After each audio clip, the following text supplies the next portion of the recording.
Morning, everybody. You paid for William and you got me tough. Just a couple of things. I'd just like to bring up. First, I'd like to take this opportunity to congratulate the Minister of Finance on his successful bond issue. It is indicative of probably very indicative of where we have come as a country. And the perception of Jamaica obviously is very positive out there. And long may it continue. Congratulations to the Minister and his team.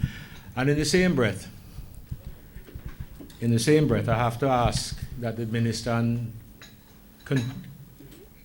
considers the current situation where we are paying a little bit too much for petroleum from Trinidad.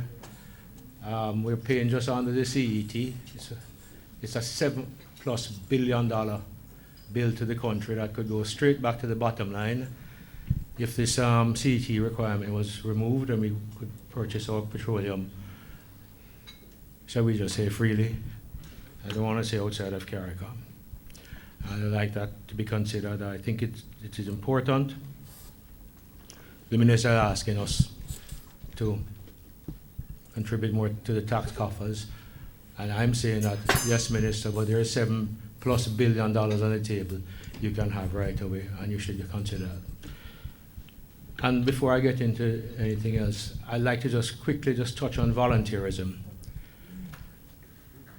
I now have I'm going to say honor, because I think Dennis will agree with me. He's my chairman at the Solid Waste Authority. We both have the honor of sitting on the board. And just quickly, I'll just say this much. We can't believe that all people in government are corrupt, the agencies are useless, everything is hopeless. If that's the case, you might as well fold your tent up and go home, wherever home is, because it certainly won't be here. So in that, I'm going to suggest, and I'm going to ask the government to consider this also. Within the private sector is obviously a great deal of skills that could be used within government.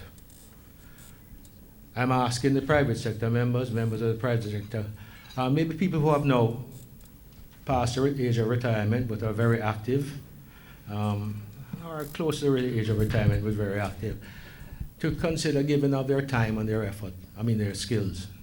Because I find, and I have found, that within the agencies exist some really good people.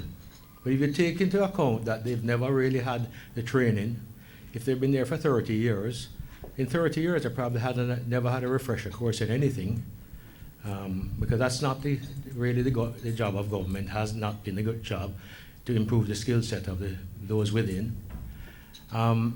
There's a lot that we outside could bring to the table to help improve the services that we are asking for. So I ask that you consider that. And equally importantly, to repeat myself, I ask that government considers asking. Because there's no use us wanting to help, and nobody's asking. I think they need to ask us. But I think once it's out there, and it's known that we're willing to and available, I think, oddly enough, I think they'll ask. I think things have changed a lot in the last, say, 24 months, and I think for the better in many cases.